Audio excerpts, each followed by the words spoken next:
आज इंटरनेट सिर्फ आधे अधूरे सच और पूरे झूठ में डूबा हुआ है। किसी के पास गहराई से सोचने का या शांति से सुनने का वक्त ही नहीं है। हम एक ऐसा शांत कोना बनाने की कोशिश कर रहे हैं। Nope, not your ordinary podcast for entertainment. हम अब है 78 years वी बिन इंडिपेंडेंट। तो मुझे पूछना था कि एक एवरेज इंडियन की लाइफ जैसे तब होती थी और जैसे अब है उसमें कितना फ़र्क है? कोई एक ब्लैक एंड वाइट चित्र नहीं दे सकते हम लोग। मतलब खाना लोगों को बड़ा है, कपड़े बड़े हैं, आवास बड़ा है वगैरह, ये सब जो नॉर्मल जो विकास जिसे हम बोलते हैं, थोड़ा बहुत ये हुआ है ज़रूर। लेकिन अगर दूसरी तरफ से हम देखते हैं कि जिन लोगों का विस्थापन हुआ है क्योंकि उनकी ज़मीन गई है इस सो कॉल्ड विकास में, या जिनके खाना तो मिल रहा है लेकिन खाने का जो न्यूट्रिशन लेवल है वो कम हो गया है। ओवरऑल एवरेज अगर आप देखते हैं औसतन तो है न्यूट्रिशन लेवल्स भारत के लोगों के कम हो गए हैं, खासकर जो गरीब हैं। करीब 6 करोड़ लोग विस्थापित हुए हैं विकास की परियोजनाओं से, और वो विस्थापित लोग जो हैं वो आज हमारे ढाबे में हैं या हमारे घरों में नौकर हैं वगैरह हैं। शहर में जो लोग आए हैं, अगर अब बम्बई जैसा या दिल्ली जैसा शहर देखते हैं तो उसमें 40-50% जो लोग जिस प्रकार से झुग्गी झोपड़ी में रहते हैं, जिस हालात में रहते हैं, वो हालात तो देखने बनती है।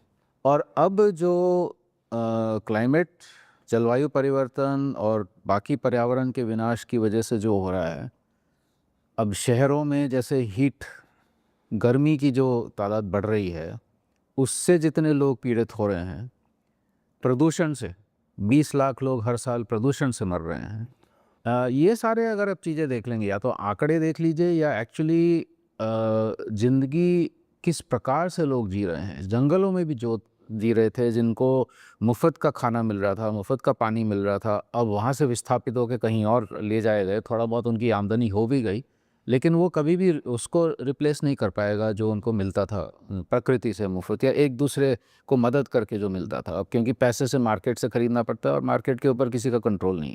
तो इस प्रकार से आप देखते हैं तो औसतन आम व्यक्ति की जो हालात है वो कोई अच्छी नहीं है। 80 साल में जो विकास के नाम पे जितना हुआ है, जितना पैसा खर्चा गया है, जो भी हुआ है, परियोजनाएं, सब कुछ हो चुका है, औद्योगिकरण हुआ, सब कुछ हुआ, लेकिन तो जिस प्रकार से लोगों को आजीविका मिलनी चाहिए थी, एक सम्मानदायक आजीविका, एक अच्छा खाने का वो मिलना चाहिए था, आवास ठीक से होना चाहिए था, ये अगर आप हालात देखते हैं जो मूलभूत ज़रूरत है लोगों की, उसमें तो हालात काफ़ी बुरी है। करीब मेरे ख्याल से आधी जनता की तो काफ़ी बुरी होगी, कम से कम उससे भी ज़्यादा ही होगी। उसका एक और कारण ये भी है कि काफ़ी कुछ जो विकास हुआ है उसको कुछ चंद एक 5-10% लोगों ने उसका जो फ़ायदा है ज़्यादातर अपनी तरफ हासिल कर लिया है। इसीलिए करोड़पति, अरबपति जो है इतने बढ़ गए हैं, इतनी बड़ी बड़ी इमारतें बन रही हैं। जो इमारतें बना रहे हैं उन खुद झुग्गी झोपड़ी में रह रहे हैं, और हमारे जैसे लोग जो हैं उनको इमारतों में रहने को मिल रहा है। तो एक तो असमानता भी बढ़ गई है, और ऊपर से ये बाकी सारे जो जिसके बारे में मैंने अभी वर्णन किया। तो सवाल मेरे ख्याल से ये उठता है कि क्या हम इसी दिशा में जाने के लिए, मतलब हमें मजबूरी है कि इसी दिशा में जाएं, क्योंकि हमने ये जो एक विकास की जो दिशा ली है वो हमारी नहीं है, भारत से उभर के नहीं आई है।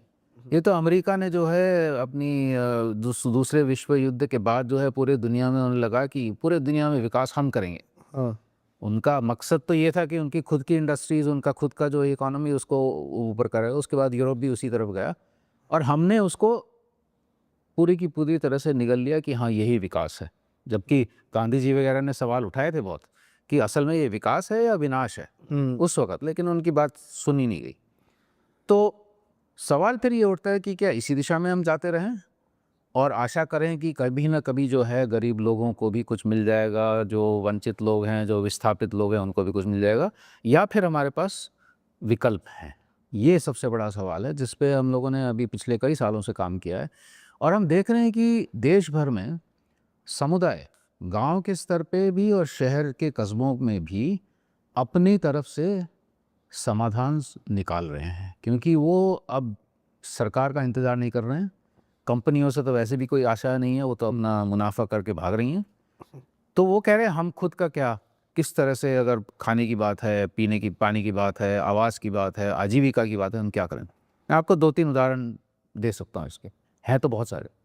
अब जैसे तेलंगाना में दलित महिला किसान हैं, ये ज़हीराबाद में। 30-35 साल पहले अगर आप उनके घर में हालात देखेंगे तो भूखमरी थी, कुपोषण था, बच्चों को कभी भी दलित होने के नाते उनको स्कूल में कोई भी एडमिट नहीं हो सकते थे, डॉक्टर के पास कभी जाने के कोई भी मतलब मौका ही नहीं था। ये सब हाल जो दलित परिवारों की अभी भी ज़्यादातर है, वैसे उनकी थी। फिर 30-35 साल पहले उन्होंने अपने आप को संगठित किया, करीब 60-70 गाँव में, और उन्होंने कहा कि हम क्यों, जो सरकार हमें बोल रही है कृषि, इनके छोटे छोटे खेत हैं, 1 एकड़ 2 एकड़ खेत, हम उस दिशा में क्यों भागे, क्योंकि उसमें तो हमें मार्केट से बीज खरीदने पड़ेंगे, मार्केट से फर्टिलाइज़र ये खाद खरीदना पड़ेगा, क्यों नहीं हम वापस अपनी पारंपरिक खेती में जाएं, कोशिश करें उससे। तो उन्होंने करीब 70-75 जो है पुराने अपने बीज वापस बोने में लाए। उनके पास बूढ़ी जो माएँ थी, उनके पास अभी भी बिस्तर के नीचे रखे हुए थे उन्होंने वो बीज, क्योंकि वो एक धरोहर है, उनको फेंकते नहीं हैं, ना बो भी नहीं रहे हैं लेकिन फेंकेंगे नहीं, वो धरोहर है। वो निकाले, उन्होंने कोशिश की, 10 साल में उन्होंने एक दूसरे के साथ बांट के, बीज बांट के, ज्ञान बांट के, ज़मीन की लड़ाई लड़ी कि महिलाओं का ज़मीन पे हक होना चाहिए, क्यों केवल पुरुषों का हो, वो भी जीते। वो करते करते जो है आज 5000 परिवारों में पूरी की पूरी तरह से जो है खाने की तो पर्याप्त मात्रा है ही, पोषण की आप देखेंगे तो इतना बढ़िया हो गया है उनका हेल्थ, ये स्वास्थ्य का स्टेटस। लेकिन इसके साथ साथ में उन्होंने कहा कि हम अन्न सुरक्षा नहीं, केवल अन्न स्वराज की तरफ बढ़ना चाह रहे हैं। क्या मतलब कि अन्न के ऊपर, मतलब ज़मीन, बीज, पानी और ज्ञान, खेतों का, किसानों का तो ये 4 चीज़ें हैं ना धरोहर, इन सब पे हमारा कब्जा, ना किसी कंपनी का, ना सरकार का। और हमारा मतलब इंडिविजुअल नहीं, प्राइवेट लाइफ, निजी नहीं, एक सामुदायिक।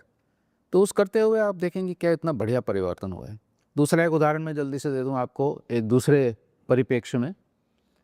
मध्य भारत में जो आदिवासी लोग जंगल में रहते हैं, ब्रिटिश टाइम से जो है उनको वहाँ से या तो विस्थापित करने का या उनका जंगल ले जाने का जो है कोशिश रही है। हमें आज़ादी मिली उसके बाद भी यहाँ का जो फॉरेस्ट डिपार्टमेंट है उसने अपना कब्जा उस पर बनाए रखा। पिछले 10-15 साल में इन लोगों ने लड़ाई लड़के एक 2006 में कानून जो आया था, वन अधिकार अधिनियम, उसके तहत जो है उन्होंने अपना सामूहिक कब्जा वापस लिया है, और करीब 600, 700, 800 गाँव में, शायद उससे भी ज़्यादा होंगे, कई लाख हेक्टेयर की ज़मीन जो है वापस उनके कब्जे में आई है। उन्होंने कहा कि हम इन जंगल को बचाएंगे, इनका विनाश नहीं करेंगे, लेकिन सतत तरीके सस्टेनेबली जो हम इसका इस्तेमाल करेंगे, इसमें बांस है, इसमें तेंदू है, इसको इस्तेमाल करते हुए हम बेचेंगे, उसका जो पैसा आएगा वो वापस गांव के कोष में आएगा, और उस ग्राम कोष से हम अपना छोटा सा क्लिनिक खोलना है, छोटा स्कूल खोलना है, कम्युनिटी हॉल खोलना है, ये सब खोलेंगे। कोविड में अगर आप देखेंगे तो ये जो दलित महिलाएं जिनके बारे में बात की मैंने, ज़हीराबाद की, और ये जो गढ़चिरौली में ये जो जंगल आदिवासी लोग हैं, कोविड में इनके समुदायों में बहुत कम असर पड़ा। क्यों? क्योंकि उनका खाना वहीं का था, उनकी आजीविका उन्हीं के, वहीं के आसपास के ज़मीन, जंगल, पानी पे निर्भर थी, और जो कोष उन्होंने बनाया था, उस कोष से जो लोग वापस भी आ गए, जो शहरों में जिनका काम ख़त्म हो गया और वापस आ गए गाँव में, उनको उससे कुछ ना कुछ रोज़गार या कुछ ना कुछ खाने वगैरह का पर्याप्त हो गया। तो इस प्रकार के मतलब सैकड़ों उदाहरण हम लोगों ने दस्तावेजी डॉक्यूमेंटेशन किया है, अपनी एक वेबसाइट है हमारी विकल्प संगम की, उसमें अगर आप देखेंगे तो नॉर्थ ईस्ट में अगर आप देखते हैं, नागालैंड में एक नॉर्थ ईस्ट नेटवर्क नाम का महिलाओं का समूह है, किसानों का। वहाँ पे भी उन्होंने पिछले कई सालों में जो है वहाँ की नॉर्थ ईस्ट, वहाँ की जो खेती है वो बहुत ही स्पेशल है। एक तो घुमंतु खेती, जैसे शिफ्टिंग कल्टीवेशन जिसे बोलते हैं, और दूसरा ये धान की खेती जो है टेरेस्ड कल्टीवेशन होती है, जो स्टेप पहाड़ों पे होती है, हाँ स्टेप, तो उसको वापस जो है सशक्त बनाया। और महिलाएं क्योंकि काफ़ी वापस आ गई थी, ये छोटे युवा लोग भी वापस आ गए थे, उनका काम ख़त्म हो गया था कोविड के दौरान, उन्होंने कहा कि इसी पे अब आधारित हम किस प्रकार से अपनी ज़िंदगी आगे बढ़ा सकते हैं। अच्छा, लेकिन एक बात है कि केवल कृषि, केवल पुराने जो हमारे आजीविका है उस पर निर्भर रह नहीं सकते लोग। जनता भी बढ़ी है, पॉपुलेशन बढ़ा है, जनसंख्या बढ़ी है, लेकिन इसके अलावा जो है नई पीढ़ी ज़रूरी नहीं है कि वो चाहते हैं कि उसी आजीविका में करे। तो मैं आपको उदाहरण देता हूँ कि जहाँ पे जैसे लद्दाख, अभी मैं वहीं से आ रहा हूँ वापस, लद्दाख में कुछ गाँव में महिला और युवाओं ने मिल के कहा है कि हम कृषि तो चालू रखेंगे, क्योंकि हमें मालूम है कि कोविड के तरह में तो हम वापस उसी कृषि पे निर्भर होंगे, लेकिन उसके साथ में हम होम स्टेज, अपने घर में एक एक्स्ट्रा रूम बना के जो भी बाहर से जो पर्यटक आते हैं उनको हम अपने पास रखेंगे, अपना खाना देंगे, उनको अपनी प्रकृति दिखाएंगे, अपना संस्कृति दिखाएंगे, उनको भी मजा आएगा और हमें भी थोड़ी आमदनी होगी, हमें भी उनसे सीखने को मिलेगा। तो इस करते हुए काफ़ी युवा लोग जो है अब कह रहे हैं कि हमें गाँव से जाने की ज़रूरत ही नहीं है। कच्छ में वणात, मतलब ये हैंडलूम वीविंग का जो काम है बहुत पुराना है, बहुत सुंदर काम जो है उनका। एक वहाँ की एक संगठन है खमीर, जिन्होंने एक डिज़ाइन इंस्टीट्यूशन है, तो उन्होंने एक वहाँ पे कॉटन है, काला कॉटन, ये उससे बना हुआ है, जो एक ऑर्गेनिक कॉटन है, उसको लेते हुए नए जैसे कुर्ता है, साड़ी है वगैरह, ये वणकरों के साथ मिलके बनाया। उसकी वजह से उनकी जो वणात है, जो वीविंग है, वो वापस आई है और 100-200 परिवार में युवा लोग जो गल्फ चले गए थे, या जो अडानी टाटा वगैरह फैक्ट्री में चले गए थे, वो लोग वापस घर आके अब वीविंग कर रहे हैं। मैंने एक बंदे से पूछा, वहाँ प्रकाश नाम का एक जो दरी बनाता है अपना वीविंग से, मैंने पूछा भाई आपके दोस्त जो आईटी में चले गए, इधर चले गए, तो आप यहाँ पे क्यों बैठे हैं? उन्होंने कहा देखो आईटी वाले मेरे दोस्त जो हैं वो भी ऐसे ही बैठे हुए हैं पूरे दिन, मैं भी अपने लूम पे जो हूँ ऐसे बैठा हुआ काम कर रहा हूँ, लेकिन मैं अपना दिमाग इस्तेमाल कर रहा हूँ, मैं अपना क्रिएटिविटी इसमें डाल रहा हूँ। वो तो जो बॉस बोलता है वही करते रहते हैं पूरे दिन जो है, और ऊपर से मैं अपने परिवार के साथ बैठा हूँ। मुझे जब भी अपना ब्रेक लेके चाय पीनी हो, किसी के साथ बात करनी हो, आप लोग रिसर्च करने आ गए, आपके साथ बात करनी मैं कभी भी कर सकता हूँ। वो जो आईटी वाले मेरे दोस्त बैठे हैं, वो उनको तो 5 मिनट भी ब्रेक बड़ी मुश्किल से मिलता है, तो मैं क्यों उसमें जाऊँ? और आमदनी मेरी उतनी अच्छी है घर पे बैठे बैठे। तो मेरा कहने का मतलब है कि इस प्रकार के बहुत सारे उदाहरण हैं जो हमें दिखाते हैं कि विकल्प हैं आजीविका के लिए, खाने के लिए, एनर्जी के लिए, ऊर्जा के लिए, आवास के लिए, बहुत विकल्प हैं और भारत में दुनिया भर में हैं। लेकिन लोग सुने तो विकास की जो नीतियाँ जो बनती हैं नई दिल्ली में बैठ के या बम्बई में बैठ के, वहाँ पे इन लोगों को बाकी बात सुनने के लिए किसी के पास या तो समय नहीं है या इंटरेस्ट नहीं है, या फिर अरे उस तरफ अगर हम बढ़ेंगे तो फिर पैसा कौन बनाएगा? ये बहुत बड़ा सवाल उठ जाता है। जो मुनाफा कंपनियां कमा रही हैं, उसमें का एक सरपंच, आखिरी में बताता हूँ, एक सरपंच हैं कुनरिया गांव है कच्छ में, सरपंच सुरेश छांगा। उन्होंने बताया कि कोविड के दौरान उन्होंने एक सर्वे किया पूरे अपने गाँव, 3000 लोगों का गाँव है। उन 3000 लोगों में उन्होंने कहा कि हम जो घर में इस्तेमाल करने वाली चीज़ें खरीदते हैं, साबुन है, चप्पल है, जितनी भी बर्तन है, एक महीने में 40 लाख रुपए एक गांव खर्च रहा है। एक महीने में 40 लाख रुपए बाहर की कंपनियों को दे रहा है। वो क्या क्यों दें हम यहाँ पे 20-30 गांव मिलके क्यों नहीं बना सकते ऐसा? चप्पल बना सकते हैं, पहले तो बनाते ही थे। साबुन बना सकते हैं, पहले बनाते थे। बर्तन भी खुद बना सकते हैं। अगर कुछ बाहर से चीज़ लानी है तो वो एक्सचेंज कर सकते हैं हम लोग। तो क्यों नहीं इस प्रकार का विकास का मॉडल हो जिसमें कि विकेंद्रित प्रोडक्शन प्रोसेसेस, चीज़ें बनाने की जो गांधी जी ने बहुत पहले बोला था, हर गांव में बन सकता है, हर छोटे कस्बे, शहर के कस्बे में बन सकता है। कंपनियों को जाने की ज़रूरत ही नहीं है। उससे लोगों की असल में जो फ्रीडम है ना, जो आज़ादी की बात करते हैं, स्वराज की बात करते हैं, असल में तो ये है ना। ये तो इस प्रकार तो इस तरफ तो हम बढ़े ही नहीं। जैसे लोग कहते हैं कि ये चीज़ें इक्का दुक्का में सुनने में सही है, 5000 लोग, 10,000 लोग, 3000 लोग, बट जब बात आती है एक स्टेट की या बात आती है बड़े पॉपुलेशन की, तो हमें वेस्टर्न मॉडल ही फॉलो करना है, because western model clear success है। और जैसे आपने कहा ना कि गांव में पैसा नहीं रहता है, सो वहाँ की जो अफ्रीकन अमेरिकन कम्युनिटी है, वो अगर $1 कमाए तो वो वही दिन में अपनी कम्युनिटी से वो पैसा बाहर निकल के किसी वाइट या हिस्पैनिक के पास दे देती है। तो ये है सबसे डेवलप मॉडल। नहीं, बिल्कुल। अगर आप देखते हैं ना, अमेरिका की बात ले ली, यूरोप की बात ले लीजिए कि सबसे ज़्यादा डेवलप्ड है, विकसित है, उसके 2 पहलू जो है वो छुपाए जाते हैं। एक तो ये कि किसके पीठ पे बैठ के आप उस विकास को लिए हैं। एक तो 500 साल का जो पूरा कॉलोनियल हिस्ट्री है उसको आप अनदेखा नहीं कर सकते हैं। उसके आधार पे तो वो इतने सारे अमीर हुए वो लोग, कितना पैसा कमाया, उतना सोना चोरी कर लिया, जो भी सब कुछ किया वो, है ना, अभी भी कर रहे हैं। दूसरा, अभी भी आज भी जो है, अगर आप कहते हैं कि मान लीजिए फिनलैंड, स्कैंडिनेविया, इंग्लैंड, किसी को भी, इवन अमेरिका को बोलेंगे कि आप अपने संसाधन के आधार पे विकास कीजिए, वो ठप हो जाएंगे एक दिन में। अभी भी वो पूरी दुनिया के संसाधन ले रहे हैं, है ना, आइडियाज़, न केवल प्राकृतिक संसाधन नहीं, लेकिन नॉलेज, आइडियाज़, ज्ञान, वो भी पूरी दुनिया का चोरी कर रहे हैं। तो चाइना और इंडिया भी उसी दिशा में अगर जाती है, जा ही रही है, हाँ तो हम किसका लेंगे? और ले रहे हैं। चाइना को अगर आप देखते हैं, अफ्रीका के कितनी ज़मीन उन्होंने जब्त कर ली है, साउथ ईस्ट एशिया के कितने सारे मिनरल्स को वहाँ पे वो खनन कर रही है, जंगल काट के और आदिवासियों को वो करके, अब साउथ अमेरिका में जा रही है। इंडिया की कंपनियाँ अफ्रीका पहुँच गई हैं, ज़मीन ले रही हैं। तो इस गांधी जी ने, ये मैं बार बार गांधी जी का जिक्र इसलिए कर रहा हूँ क्योंकि बहुत 80 साल पहले उन्होंने इसका ये प्रिडिक्शन किया था कि इस पर उन्होंने, उनसे पूछा गया है कि इंग्लैंड की दिशा में अगर भारत जाता है तो आपको क्या लगेगा?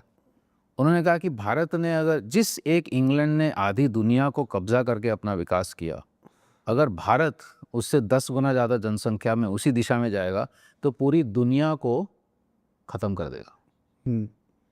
तो ये बड़े, ये जो सो कॉल्ड विकसित देश हैं, उनकी अगर हम दिशा में जाते हैं तो मुझे तो नहीं लगता है कि इससे कोई, और मैं जलवायु परिवर्तन की बात ला भी नहीं रहा हूँ इसमें। अगर वो लाते हैं तो वो तो खैर बहुत बड़ी बात हो जाती है। उसको छोड़ के भी ये दिशा हमारे लिए, किसी के लिए भी ठीक नहीं है, वहाँ के लिए भी नहीं। इतने बड़े सुइसाइड रेट्स क्यों हैं वहाँ पे? इतने अगर खुश होते लोग तो क्यों सुइसाइड कर रहे हैं? क्यों ट्रम्प जैसे को इलेक्ट कर रहे हैं, जो कहता है कि हम पूरी दुनिया में डेमोक्रेसी लाएंगे at the point of a gun. बंदूक के उस पे हम जो है लोकतंत्र लाएंगे पूरी दुनिया में। तो मुझे लगता है ये बहुत मूलभूत सवाल पूछे जाने चाहिए। हम एक अंधे तरीके से हम जा रहे हैं कि नहीं वही है, क्योंकि दिखता है ना, बड़ी गाड़ियाँ दिखती हैं, बड़े घर दिखते हैं, पैसा दिखता है, सब कुछ दिखता है, लेकिन असल में तो ये सब उसके नीचे का जो क्या बोलते हैं, मतलब एक जो जंग फैल रहा है, वो नहीं दिख रहा है हमें। बिकॉज वो छुप जा रहा है आराम से, वो छुप जा रहा है। यहाँ पे भी अगर आप देखते हैं, हम कहते हैं कि बहुत विकास हुआ है भारत में, और पर कैपिटा इनकम ले लीजिए, परसेंटेज ग्रोथ रेट्स जो बोलते हैं लोग कि इतना 5%, 6%, 10% है, तो इसको एक फ्रेज़ है, हाइडिंग बिहाइंड द पुअर। हाँ, मतलब हम गरीबों के पीछे, क्योंकि हम औसतन लेते हैं, एवरेज लेते हैं। अब एवरेज में मान लीजिए 10% के पास बहुत पैसा है, 90% के पास बहुत कम है, एवरेज तो फिर भी अच्छा दिखेगा। उसमें जो असमानताएं छुपी हुई हैं, वो हम नहीं देखते ना इस एवरेज में। परसेंटेज इकोनॉमिक ग्रोथ रेट का कोई मतलब ही नहीं है। अगर लोग भूखे हैं, अगर लोग कुपोषित हैं, विस्थापित हो रहे हैं, उनकी ज़मीन जा रही है, लोग मर रहे हैं प्रदूषण से, मैंने तो वायु प्रदूषण की बात की, अगर जल प्रदूषण की बात करते तो उससे भी ज़्यादा लोग पता नहीं कितने बीमार और मर रहे होंगे। तो इस विकास का मतलब क्या हुआ? बट जैसे कि लोग जो पावर में है वो कहना चाहता है कि रोड कनेक्टिविटी है, कई लोग ये भी कहते हैं कि टेक्नोलॉजी का एक्सेस है, हर घर में इंटरनेट पहुंचेगा, हर घर में बिजली पहुंचेगी, तो इससे विकास होगा। इंटरनेट, बिजली, ये सब तो ठीक है, ज़रूरतें भी हैं, लेकिन उससे ज़्यादा मूलभूत ज़रूरत तो खाना है ना। हाँ, आवास है, अच्छी शिक्षा है, पानी है। लद्दाख की बात दोबारा से वापस करते हैं। कई गांव जो हैं जहाँ पे बसे थे, अब वो नीचे शिफ्ट होने के लिए मजबूर हो रहे हैं। क्यों? क्योंकि उनके पानी के स्रोत सब सूख गए हैं। क्यों सूख गए हैं? क्योंकि वहाँ का ऊपर जो ग्लेशियर जो है वो सूख गया है, या किसी और कारण से सूख गया। तो इंटरनेट तो है उनके पास, पानी नहीं है। इंटरनेट पियोगे क्या? बिजली पिएंगे क्या? लोग खाएंगे क्या? तो मैं ये नहीं कह रहा हूँ कि ये ज़रूरत नहीं है, ज़रूरतें हैं, होनी चाहिए, लेकिन उससे कई ज़्यादा गुना तो ज़रूरत ये मूलभूत चीज़ों की, जिससे हम जिंदा रहते हैं। शहर में बात कर ले, दिल्ली में अगर आप बात करते हैं, सबके पास इंटरनेट, ठीक है, मान लिया, लेकिन अगर मैं रोज़ बाहर जा रहा हूँ और मैं बिना सिगरेट पिए हुए रोज़ 6 पैकेट सिगरेट जितना प्रदूषण अपने उसमें ले रहा हूँ मैं, तो बिजली और इंटरनेट का फ़ायदा क्या हुआ मुझे? हाँ, और उस प्रदूषण का अभी तक कोई समाधान नहीं निकल रहा। कोई समाधान होगा भी नहीं जब तक कि हम यही कहते रहेंगे कि गाड़ियाँ बढ़ाते रहें, फैक्ट्रियाँ बढ़ाते रहें, पावर स्टेशन बढ़ाते रहें। और फिर कहेंगे नहीं हम थोड़ा सा इलेक्ट्रिक कार कहीं से ले आएंगे। वो तो कोई सोल्यूशन हुआ ही नहीं। हाँ मैं क्या कहूँ, मतलब 1950 में जो 47-50 में जो चर्चाएं हो रही थी कि हम किस प्रकार से मूलभूत चीज़ों की सबसे पहले हम बात करें। पहले जो 5 ईयर प्लान था 5 साल का, अब तो 5 साल वाला प्लान ख़त्म ही हो गया है, लेकिन पहले जो होता था, पहले 2-5 साल के प्लान में कृषि पे बहुत जोर दिया गया और उस वक्त देखेंगे तो किसानों का किस तरह से फ़ायदा हुआ था। उसके बाद वो भूल गए हम, फिर औद्योगिकरण पूरी तरह से आ गया। अब औद्योगिकरण, अब बड़े बड़े उद्योगों की बात करते हैं लोग कि ठीक है अमेरिका यूरोप में बड़े बड़े उद्योग लगे हैं, उससे लोगों को आजीविका मिल रही है। मैं आपको एक उदाहरण दे देता हूँ जो हमने एक अपनी किताब में लिखा है। जमशेदपुर में टाटा स्टील का जो प्लांट है उसमें आज 1990 से आज जो है कम से कम 5-6 गुना ज़्यादा प्रोडक्शन हुआ है। हाँ पर वर्क फोर्स जो लेबर फोर्स है वहाँ पे वो उसका 1/5वां हिस्सा हो गया। क्यों? मशीनें आ गई। हाँ सब बड़े उसमें, अब आज तो आर्टिफिशियल इंटेलिजेंस से तो पता नहीं कितना होगा, लेकिन इसके पहले भी मशीनीकरण से कितने लोग विस्थापित हुए हैं उसके आंकड़े अभी तक किसी के पास है नहीं। सरकार को हम पूछते हैं, वो कहते हैं हमारे पास नहीं है कितने लोग विस्थापित हुए हैं, कितने कारीगर विस्थापित हुए हैं। कच्छ में जब मैंने बात की आपको ये इस वनात की, ज़्यादातर वहाँ पे 20 साल में विस्थापन इसलिए हुआ क्योंकि मशीन से बनी हुई जो कपड़ा जो है, जो लगभग उतना ही ऐसा ही लगता है जो कच्छ में हाथ से बनाते हैं लोग, शॉल वगैरह या साड़ी वगैरह, वो ऐसा ही लगता है जो लुधियाना से मशीन में बना हुआ जो आता है वो एक दिन में 5 साड़ियाँ एक मशीन को लेके कारीगर बना सकता है। यहाँ पे विस्थापित हुए 5 और लोग जो उसको हाथ से बनाते हैं, या 10 लोग। तो आज का बेरोजगारी का कारण एक बहुत बड़ा तो ये भी है ना, मशीनीकरण। और वही दिशा है अमेरिका और यूरोप की। और वहाँ पे तो जनसंख्या कम है इसलिए वो कर सकते हैं वहाँ पे भी, लेकिन बेरोजगारी की बहुत बड़ी समस्या है। इंग्लैंड में तो बहुत बड़ी समस्या है, यूएस में भी बड़ी समस्या है, लेकिन वहाँ पे जनसंख्या कम है तो ठीक है वो कर सकते हैं। लेकिन यहाँ पे हम उसी दिशा में जाएंगे, लोग काम क्या करेंगे, कहाँ से कमाएंगे? ये तो मुद्दा बाकी देशों के लिए भी है कि सभी लोग देशों क्या करेंगे।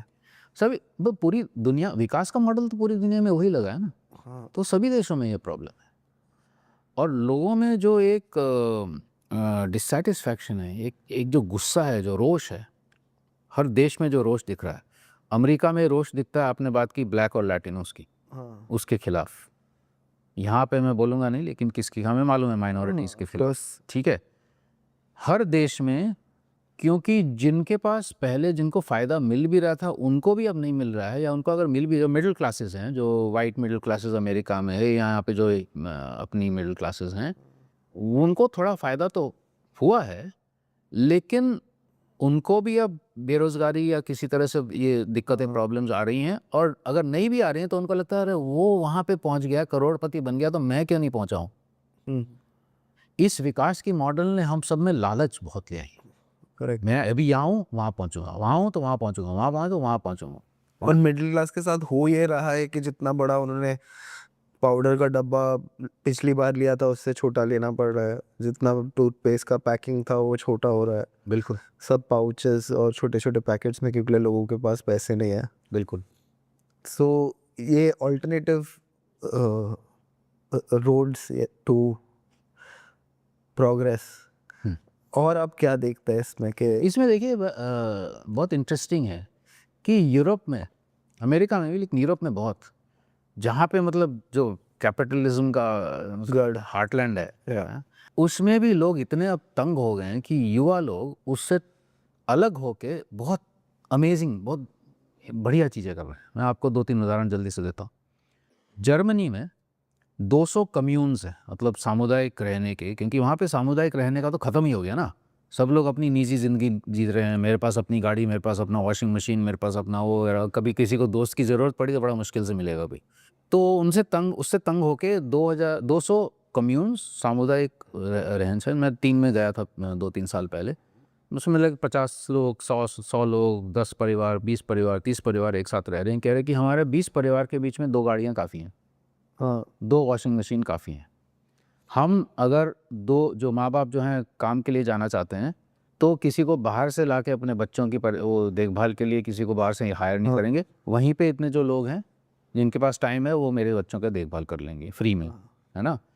तो इस प्रकार से ये तो जर्मनी के लगभग 200 ऐसा उदाहरण है, बहुत इंटरेस्टिंग है। उन्होंने कहा हमें वो कैपिटलिस्ट इंडिविजुअलिस्ट एकदम निजी ज़िंदगी जो है वो नहीं जीनी है, हमें अपने सामुदायिक, क्योंकि हमें अपने रिश्ते दोबारा से लाने हैं, अपनी दोस्ती वापस लानी है, राइट। बहुत उदाहरण, लग्जमबर्ग दुनिया का शायद लगभग सबसे अमीर में से होगा देश है, उसमें 5 समुदाय हैं जिन्होंने कहा कि हम तंग हो गए हैं कि हमारा यूरो आज एक हम पूरा ब्रेड ले सकते थे, कल को वो ब्रेड जो है 2 यूरो का हो गया और हमारा पास कोई कंट्रोल नहीं है। जैसे आप कह रहे हैं ना, मिडिल क्लास के पास जो बड़ा पाउडर का ले सकते थे वो अब छोटा ही ले सकता है, तो हमारे पास कंट्रोल नहीं है कि रुपया और यूरो का क्या वो है, असल में क्या कीमत है। तो उन्होंने कहा कि हम अपनी क्यों नहीं करेंसी खोलें। तो 5 समुदाय ने अपनी करेंसी खोली जिसका नाम है बेकी। वो खुद उस पर करेंसी को बनाते हैं, या तो डिजिटल या अपनी रुपए नोट जैसा, और कम से कम जो लोकली जितना भी एक्सचेंज करना है वो उसको लेके कर रहा है। तो मैं एक बेकी लेके आपके पास है, आप बेकर हैं, मैं आपसे ब्रेड लूँगा, आप उसी बेकी को लेके किसान के पास जाएंगे, उससे आटा खरीदेंगे, किसान उस बेकी को लेके डॉक्टर के पास अपने बच्चे को ले जा सकते हैं, डॉक्टर अपने बच्चों को लेके फीस, स्कूल की फीस। उसका क्या होगा कि लोकल जो इकोनॉमी है वो और आगे बढ़ेगी, रिश्ते बढ़ेंगे। मैं आपके पास बेकी लेके आऊँगा, यूरो नहीं, यूरो लेके मैं आपके पास आऊँगा, आप मेरा नाम भी नहीं पूछेंगे, हाँ, हैं। बेकी लेके आऊँगा, आपको लगेगा हाँ इसको भी बड़ा इंटरेस्ट है अपनी कम्युनिटी में, कौन है, क्या नाम है, कैसे हैं, आपका परिवार कैसा है, माँ बाप कैसे हैं वगैरह, ये एक रिश्ता भी बनेगा। इकोनॉमी मतलब रिश्ता भी होता है ना, खाली पैसे की बात नहीं है। कैपिटलिज्म के बिल्कुल बीच में इस प्रकार के बहुत अलग अलग प्रयोग हो रहे हैं यूरोप में। अगर हमें यूरोप और अमेरिका से कुछ सीखना है, या साइकिलिंग ले लीजिए, हाँ, एम्स्टर्डम आप गए होंगे शायद, या एम्स्टर्डम में गाड़ियों से जितना डर नहीं होता है उतना साइकिलों से होता है, हाँ, है ना। अब वो 20-25 साल का उन्होंने लड़ाई लड़ा साइकिलिस्ट ने कि हमें साइकिल लेन चाहिए और हमें प्रायोरिटी चाहिए रास्तों पे। वहाँ पे तो कुछ सड़कें और गाड़ियों के लिए कम कर दी गई हैं, साइकिल और चलने के लिए, पैदल यात्री के लिए ज़्यादा बढ़ाई गई हैं। कुछ अगर हमें सीखना है ना अमेरिका यूरोप से, तो ये चीज़ें सीखनी चाहिए। हम गलत चीज़ें सीख रहे हैं, ये वाली चीज़ें सीखें। अब वो तंग होके अगर कर रहे हैं तो क्यों हम पूरा चक्कर लगा के फिर वापस जाएं उधर। हाँ, हम सीधा जा सकते हैं ना कि हाँ, अगर वो उन्होंने अपनी गलतियां महसूस की हैं तो हम उस पूरी गलती को करके हम आए, उसके बदले हम सीधा इस पर रखें। पुणे में कई स्वयंसेवी संगठनों ने एक पूरा पुणे का साइकिल प्लान बनाया है और उसको म्यूनिसिपल कॉरपोरेशन ने एक्सेप्ट भी कर लिया। बहुत बढ़िया है कि पूरे, अगर मुझे पुणे की एक तरफ से दूसरी तरफ जाना है तो पूरा साइकिल का पूरा कैसा कनेक्टेड लेन हो सकता है। हाँ, पेपर पे है, क्योंकि वहाँ पे जो इंटरेस्ट हैं, वेस्टेड इंटरेस्ट हैं, जो मुनाफा कमा रहे हैं, रास्ता बड़ा बड़ा रास्ता बनाने का, गाड़ियों का वगैरह, हाई फ्लाईओवर बनाने का, वो नहीं चाहते कि इस प्रकार का बने। तो हम विकल्प तो हैं बहुत सारे, और वो स्केल भी हो सकते हैं। पूरे पुणे का एक साइकिल प्लान बन सकता है। जो उदाहरण मैं आपको दे रहा हूँ वो कोई 200-300 लोगों के उदाहरण नहीं है, कई में तो 10,000 20,000 चंद, ये गढ़चिरौली में मैंने जंगल का आपको बताया, हाँ, एक गांव से सीख के अब 90 गांवों ने करके ये किया है। 90 गांव का टोटल पॉपुलेशन 2-3 लाख तो होगा, अगर पूरे उसे ले लेंगे, पूरे गढ़चिरौली का लेंगे तो बहुत बड़ा पॉपुलेशन। स्केल कर सकते हैं, लेकिन स्केल का मतलब ये नहीं कि कोई एक चीज़ बड़ी होती जाए जैसे कि कॉर्पोरेट मॉडल है। स्केल का मतलब है 90 गांव करें और फिर एक दूसरे के साथ फेडरेशन बनाएं। जो दलित महिला 5,000 हैं वो 70 गांव 60 गांव में हैं, उन्होंने अपना एक फेडरेशन डेक्कन डेवलपमेंट सोसाइटी बनाया ताकि एक दूसरे के साथ काम कर सके। उसमें कोई एक औरत जो है वो लीडर नहीं है, बहुत सारी लीडर्स। एक डिसेंट्रलाइज्ड, एक विकेंद्रित लीडरशिप, विकेंद्रित गवर्नेंस भी बनता है उसमें लोकतंत्र का भी एक बहुत इंटरेस्टिंग विकल्प निकल के आता है। हम बोलते हैं लोकतंत्र, लेकिन पावर किसके हाथ में है? लोगों के हाथ में तो है नहीं, या तो पॉलिटिशियन या ब्यूरोक्रेट के हाथ में या कॉरपोरेशंस के हाथ में। तो ये जो गांव कह रहे हैं कि नहीं, 40 साल पहले एक गांव वहाँ मेंधालेखा नाम का गांव है, उसने एक स्लोगन दिया, बम्बई में हमारी सरकार, बम्बई दिल्ली में हमारी सरकार जो हम चुनते हैं, हमारे गांव में हम ही सरकार। मतलब जो भी निर्णय लिए जाएंगे वो हमारी ग्राम सभा से लिए जाएंगे। काफ़ी लोग बोल रहे थे कि चाइना या कोई और देश जो बहुत प्रगति कर रहा है मटेरियल में, या तो फिर प्रोडक्शन में, या तो फिर डिस्ट्रीब्यूशन में, वो कर रहा है क्योंकि डेमोक्रेसी नहीं है वहाँ पे। तो डेमोक्रेसी से आई थिंक लोगों को भी और देश के बिजनेसमैन को भी और देश के पॉलिटिशियन को भी सबको डेमोक्रेसी से नफरत होने लग गई है। आपका क्या पॉइंट ऑफ व्यू? इसमें मुझे लगता है दो चीज़ें हैं। एक तो ये कि चाइना कर रही है, उसको भी थोड़ा सा, उस पर भी थोड़ा सवाल पूछना चाहिए हमें कि किसके बलबूते पे, किसके पीठ पे खड़े होके इन्होंने किया। जो इतना बड़ा गांवों से विस्थापन करके, शायद इतिहास का सबसे बड़ा विस्थापन होगा, डेलिबरेट डिस्प्लेसमेंट जो था, वहाँ से करके इंडस्ट्रियल एरियाज़ में लाके जहाँ पे फैक्ट्रियाँ बनी हैं। तो चाइना का पूरे विश्व में जो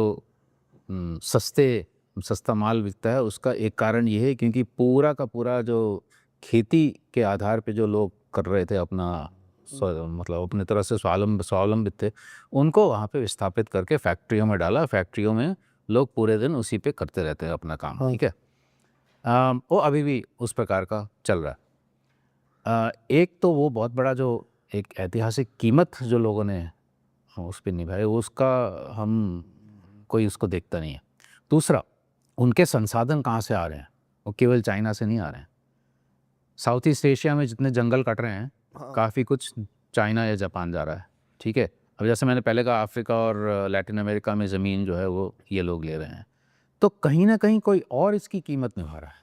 चाइना के सो कॉल्ड विकास की कीमत कहीं ना कहीं से निभा रहे हैं। या तो प्रकृति निभा रही है कहीं से, या लोग कहीं, चाहे वो चाइना के अंदर हो। चाइना के अंदर भी आदिवासी लोगों की आप हालत पूछें, हाँ, कोई उनकी उनकी ना तो कोई वो अपनी जो सांस्कृतिक आइडेंटिटी है वो ख़त्म हो चुकी है।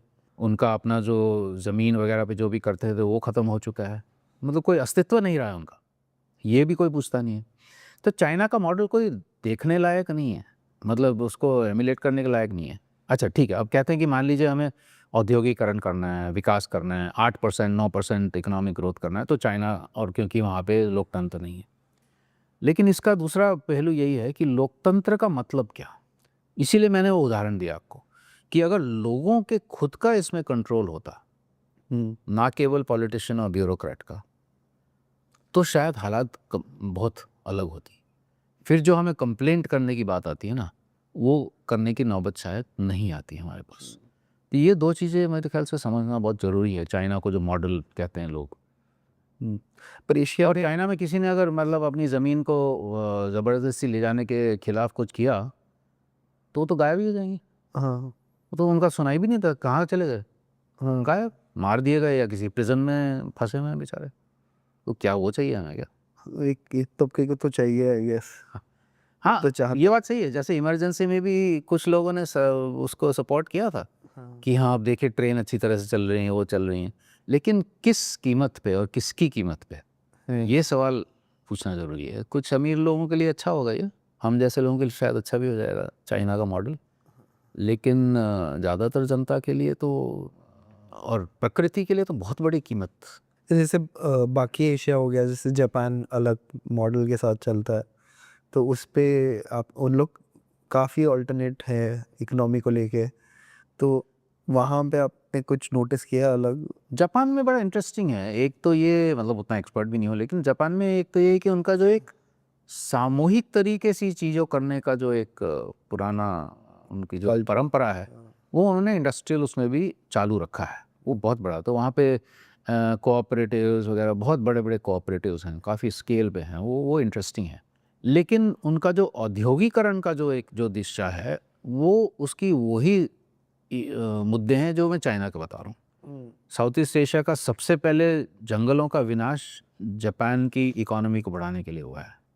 और वो केवल जंगल नहीं, मान लीजिए आपको जंगल में इंटरेस्ट नहीं है और जंगली जानवरों में इंटरेस्ट नहीं है, वहाँ पे आदिवासी लोग, जो भी लोग रह रहे थे, उनका सबका विस्थापन वहाँ से हुआ, अभी भी हो रहा है। मतलब हम विकास को क्या बोलते हैं?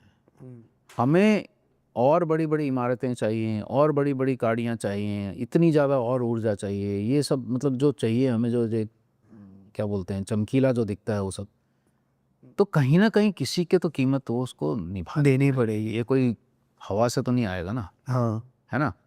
तो जापान का भी वही मॉडल है, कोई फ़र्क नहीं है। बस फ़र्क ये है कि वहाँ पे निजीकरण कम हुआ है निजीकरण, लेकिन एक तरह से वो जो क्या बोलते हैं, मतलब एक निजी ज़िंदगी जीने वाली जो बात है वो थोड़ा कम हुआ है, क्योंकि वहाँ पे एक सामुदायिक हो रहा है। एक और चीज़ है, जैसे अगर यही मॉडल ऑफ विकास पे हम गए तो क्या फोरकास्ट है कि 2047 में हम कहाँ होंगे, एक ऐसा विकसित भारत इसमें मुझे लगता है जलवायु परिवर्तन लाना बहुत ज़रूरी है, क्योंकि ऑलरेडी 1.5 डिग्री से ज़्यादा मैं अगर सिंपल भाषा में बोलूँ तो पूरे पृथ्वी का जो औसतन तापमान है उसको अगर हम 1.5 डिग्री 2 डिग्री से ऊपर, औसतन का मतलब है कुछ जगह पे शायद 5-10 डिग्री बढ़ जाएगा, कुछ जगह पे कम, तो औसतन अगर हमने 2 डिग्री से ज़्यादा बढ़ा दिया तो सारी साइंटिस्ट का कहना है, वैज्ञानिक जितने भी काम कर रहे हैं, कि जितने तटीय इलाके हैं हमारे, जैसे बम्बई शायद 1/3 पानी के नीचे होगा, तो तटीय इलाके जितने, जहाँ तक या शहर या गांव जितने भी हैं, उनको और अंदर जाना पड़ेगा या वो डूब जाएंगे। ठीक है, जितने हिमालय के जितने भी एरियाज़ हैं, जैसे मैंने बोला आपको ग्लेशियर के बारे में बात की, तो वो काफ़ी ख़त्म हो जाएंगे, तो पानी की बहुत बड़ी दिक्कत आएगी वहाँ पे, तो लोगों को और नीचे आना पड़ेगा। बांग्लादेश में जो सुंदरबंस और उस इलाके में जो लोग रह रहे हैं उनको और अंदर आना पड़ेगा। इसका मतलब है कि लड़ाई झगड़ा बढ़ेगा, क्योंकि वो फिर वो हिंदू मुस्लिम हो जाएगा वगैरह, वो सब हो जाएगा उसमें। तो रेफ्यूजीज़ जो हैं, अफ्रीका के रेफ्यूजीज़ जो है और ऊपर यूरोप में जाने की कोशिश करेंगे, क्योंकि वहाँ पे जो है खेती ख़त्म हो जाएगी। तो जो ये जलवायु परिवर्तन, जिस विकास को लेके ये जलवायु परिवर्तन हो रहा है, क्योंकि इतना कार्बन हमने छोड़ दिया है एटमॉस्फेयर में, अभी भी छोड़ रहे हैं विकास के नाम पे। 2047 की अगर आप बात करते हैं, अपना 100 साल का भारत की इंडिपेंडेंस का अगर हम एनिवर्सरी की बात करते हैं, हालत बहुत बुरी होने वाली है।